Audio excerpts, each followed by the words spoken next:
quickly, ladies and gentlemen. Thank you. سلامات. اليوم معي ضيفي من بلد مختلف شوي، ضيفي من روسيا، كانت ببطولة مونتي كارلو. راح نحكي أنا وياها عن تجربتها بالبطولة اللي كانت الأسبوع الماضي. اسمها إليس. Hello Elis, how are you? Hello, I'm fine and thank you for having me in your episode. Thank you to accept my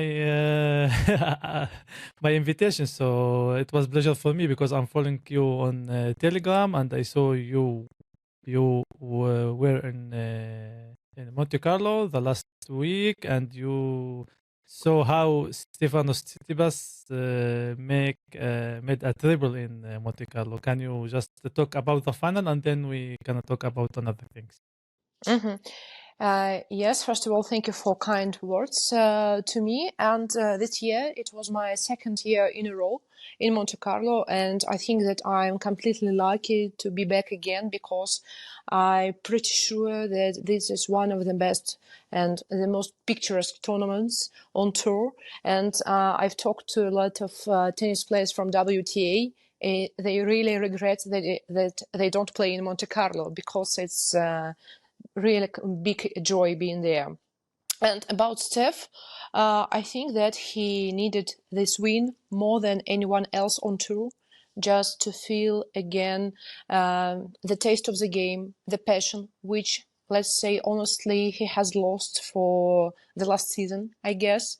And now I think that he feels like he used to be, which player he used to be, and fingers crossed he can develop his success not only on clay, but first of all on clay, because this season has just started.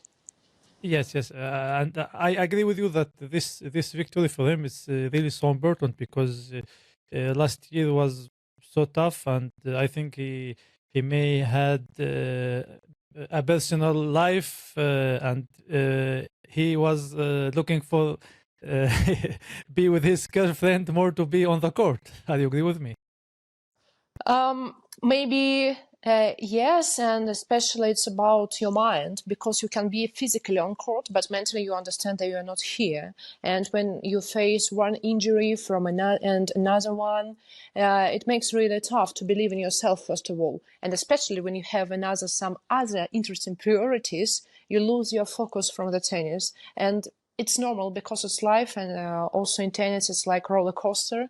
And I'm happy that now he's just going up and up. Yes, it really was great that he wins the trophy. I really expected him to win the final, but I wanted Casper Ruud because Ruud, as we all know, it's the seventh, let's say, big title he lost in finals, so it was really sad for him. What do you think about Ruud and the final that I think he didn't really came to the game? Mm-hmm. First of all, talking about Casper, I would like to say that he is one of the kindest men on tour. Also, like Hubert Hurkacz, they're really nice, and they pretend to have all the great titles. And I think big victories are still ahead for him. But it seemed to me like he wanted to win so much that he couldn't do even more. Like, you want so much. In your mind, you see you already with a trophy, but you step on court and you feel just kind of fear that you can lose it because you are just one step from this trophy. And if I don't make mistakes, it was his 21st final. And now he has 10 victories and 11 losses in finals. And still he's the king of 250 titles. On clay. On clay. Yes. And still, of course, he has finals at Grand Slams, but finals, it's not the same as a title, of course. So I wish him, and who knows, maybe he'll make a final in Roland Garros again. Who knows? Yes. I hope he can have a really big title before he retires. But you mentioned Hurkacz, and I just want to ask you about Hurkacz and Casper Ruud. Ruud, he was the number 2 on the world on the ranking. And he was on 3 Grand Slam finals, and Hurkacz won 2 Masters. His best maybe 8 or 7 on the ranking. which one? Let's say which achievement you prefer. So if you have to choose between Casper or Holkach, who had a better career. I got you. It's hard to answer because, under every victory, every at ITF or Challenger tournament, it takes a lot of effort, a lot of time, and since childhood. So for me, every victory is important, and I can't measure which one is better because they all both have great personalities and they dedicated the whole life to tennis. So maybe just Hurkacz, he's more hitter and has a really huge serve that allows him to win Masters and even on hard fast courts. That's why he has a little bit more achievements, but behind all of these players is a great career and they're still young and in great shape. And looking at Djokovic, we can say that they have 10 years in the future when and they can share Grand Slams maybe for next 5 years after Djokovic retirement. Who knows? It's still too early to make the conclusion. You know that the sentence that everyone is waiting for Djokovic to retire to have his Grand Slam. It's Tسيتسيباس or Zverev or Hurkacz or Casper Ruud. So it's a really big question. What do you think about it? I think that the generation of Zverev and Tسيتسيبас, the Dominic team, anyway, he has won US Open. They are unlucky.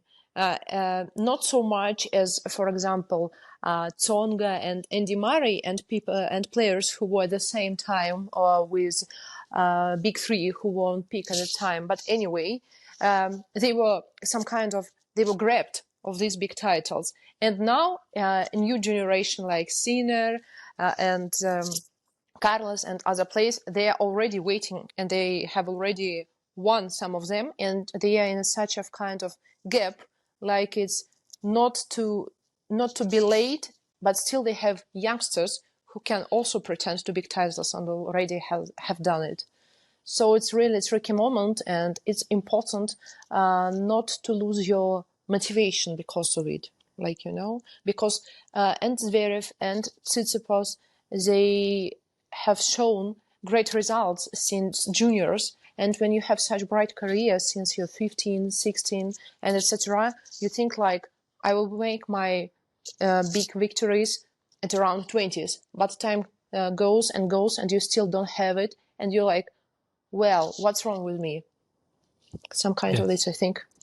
Yes. Okay, so let's come back to Monte Carlo. How was your week? Which day was your favorite day? Which match you had really fun with it? Or maybe let's go. First of all, I'd like to mention that I was there not only writing for my media. I had some other working tasks, because I'm also involved to tennis and to sports marketing agency and some kind of this. And I supported players of our agency. These matches were really important. Of course, Steph, because it's kind like of court connection, I mean friendship, and we're in good relations with the family. So it's not only about just tennis. It's like your heart supports like your friend.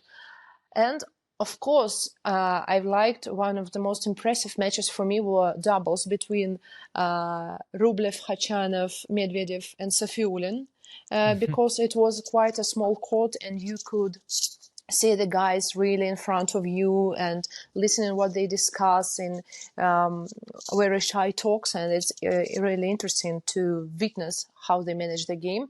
And on the same court played Senior and Senegal against Belgium doubles, who has won the tournament.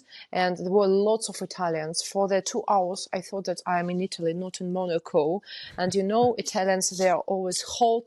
And I was surrounded by people about 60 plus years old, and they were so passionate, like Forza Sony, Andiamo Yannick. And it was really like a life experience, because the most favorite crowd for me are Italians and French. That is why I also try to visit Roland Garros and Monte Carlo, just to feel this atmosphere. Because when you watch it on TV, maybe you have a better angle of game to see some kind of this. But on court, you feel atmosphere and you feel like you become a part of it. Yeah, I agree with you, and it's really big deal to be on Roland Garros and Monte Carlo. I want to ask you about Novak Djokovic. How you describe what we saw from him in Monte Carlo? Because since the start of the year, maybe he played only 11 or 12 matches.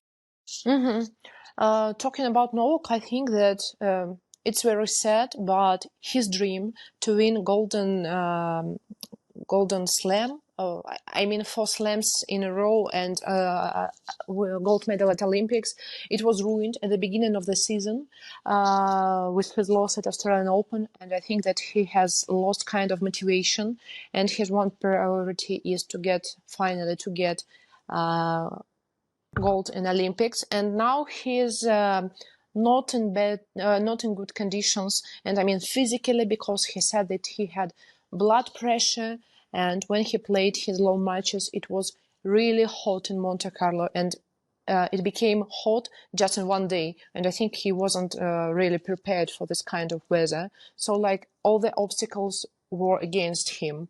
And anyway, Djokovic becomes older and older, and if his priority were used to be to playing only big tournaments and masters were included, so now I think he's only focused at Grand Slams, and according, as I've said, losing to Australian Open, maybe Roland Garros is not the main goal to him. The most important to put a mark that I've won a gold Olympic medal. I see it like this.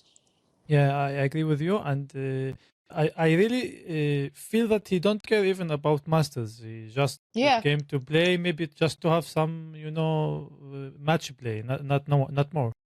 Yes, the same. Because, for example, 3 years ago, he was focused on masters and Grand Slams, and for now, I think he doesn't have to show anyone +1 title, because he has extra amount of them, and he is only focused to the thing which he hasn't won yet, and it's completely understandable. Yeah, he already won everything, so let's hope for him to get to the Olympics in a really good shape, to see him playing maybe for the last 1 or 2 years. I want to move a little bit to Medvedev against Khachanov, where we saw the conversation, Daniil with the supervisor. Yes, and Daniil is always very passionate, and sometimes he doesn't control what he say, but he always does it in a very smart way, because he's really smart man and he has a kind of a great education, so he makes these things spicy, but it's a kind of gentle spicy.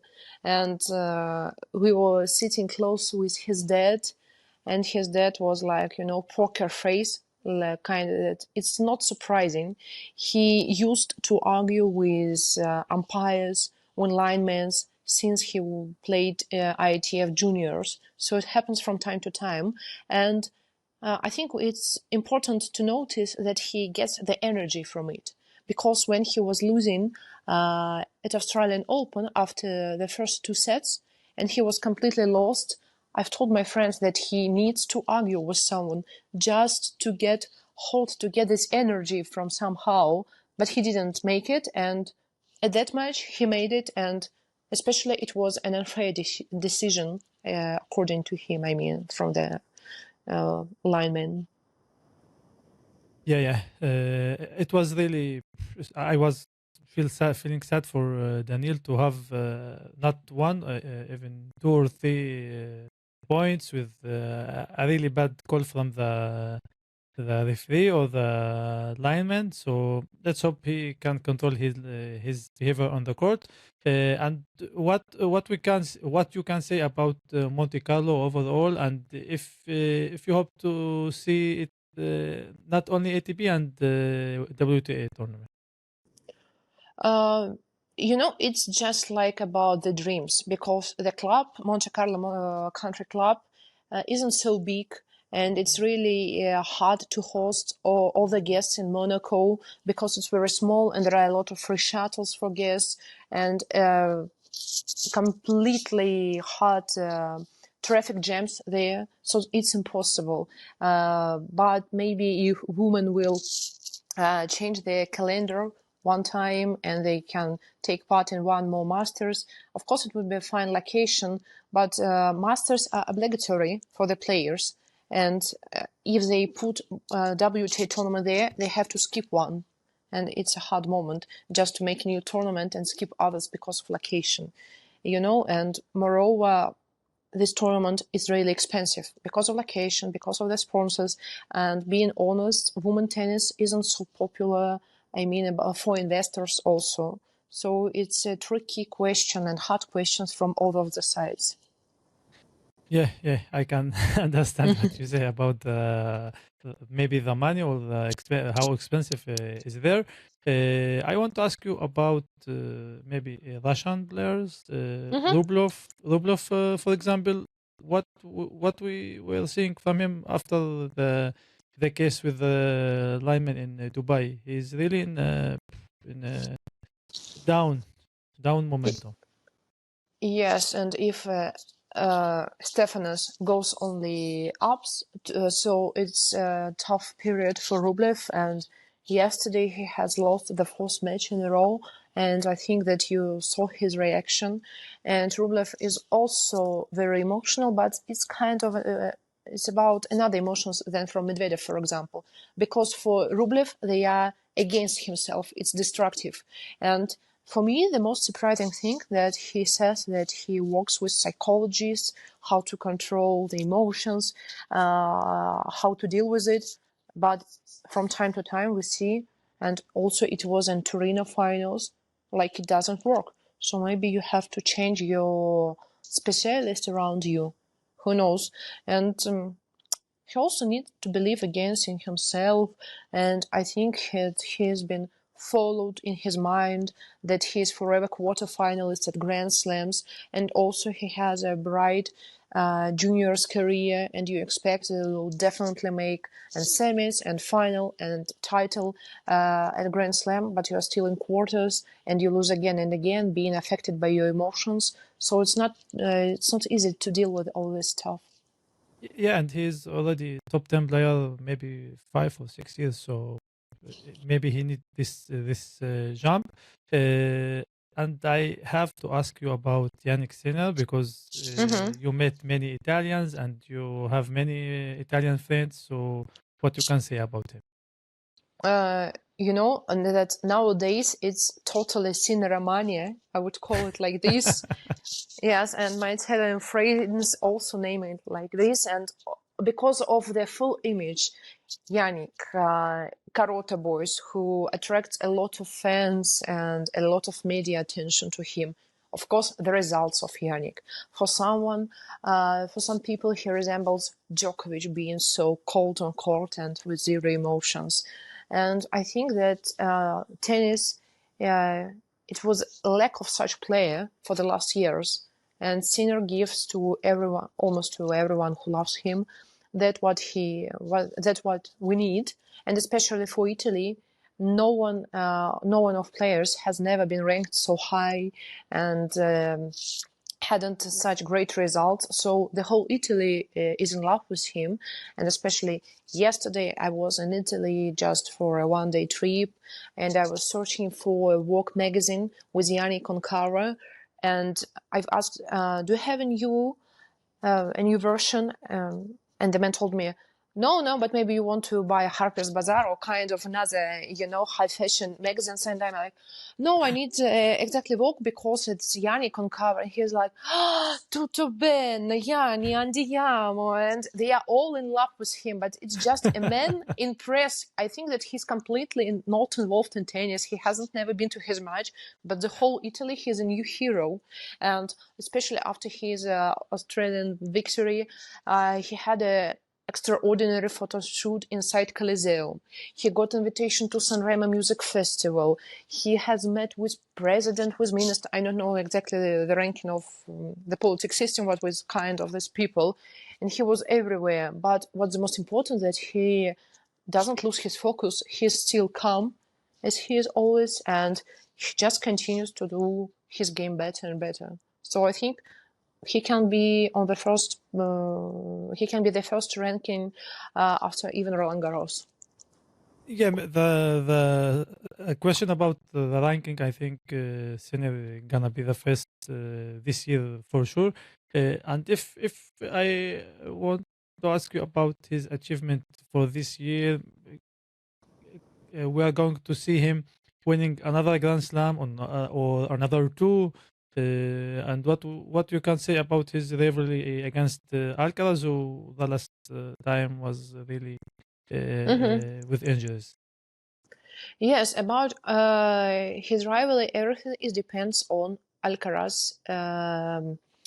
Alcaraz physical situation, because I think that, and especially maybe it's also about mental, because he has lost kind of confidence also, and now one injury from another one, and when you skip the tournaments anyway, you are quite an experienced player already, you lose your game practice, and you have to get addicted to new courts from one week to another. So I think that Alcaraz for now isn't the big threat for Sinner.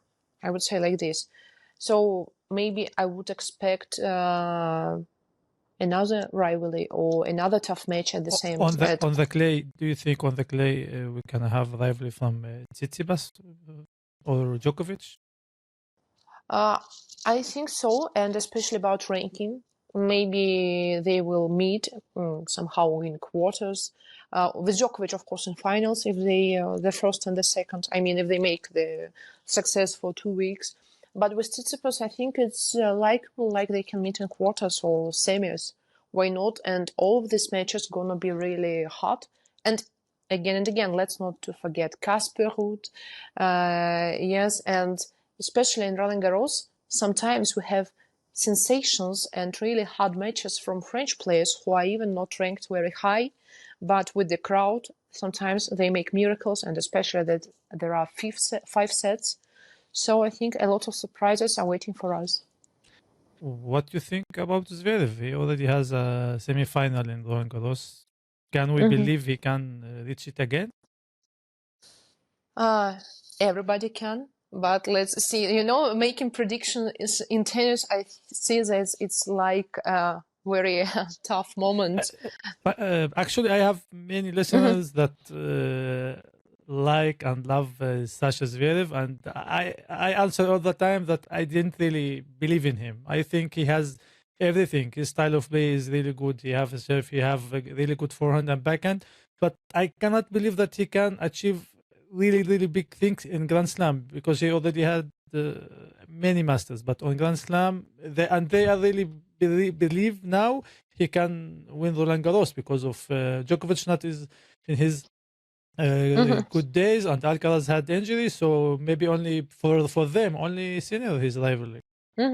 Yes, here I agree with you. And moreover, I think that maybe he has, kind of mental stop on clay, because that injury was completely disgusting and changed his life somehow for before and after. And sometimes your movements can be blocked only mentally, because you remember that experience and you can't play at your peak. So let's see, because I think that he can make again quarters, maybe semis, but not something else. But maybe I'll make a mistake and he'll win 10 more. But for Sasha, for me, it feels like he has lost his time and potential a little bit because of injury, because of new generation, and all of this. And also, let's don't forget that it will be in May. He will have to face the court in Germany, and it also takes your focus from tennis, and I don't know how he will manage it, but it's another topic already. So anyway, good luck to him, and we'll see. Yeah, he's not in a really good situation in May. Okay, Elis, thank you for this conversation. It was really a pleasure to have you here. Thank you for what you say about Monte Carlo, and hope to talk to you again. Thank you so much too, and I wish to you and to your subscribers to visit Monte Carlo one day or any tournaments and see your players in front of you, because it's moments that we will remember forever and ever. And then you watch your player on TV. It's like, I saw you just 1 week ago in front of me. So it's priceless. So good luck, and love tennis and play tennis. I agree with you. Thank you, Elis. Goodbye. Bye-bye. I love you guys. Thank you so much for support. Everything you have done tonight for me. I love you.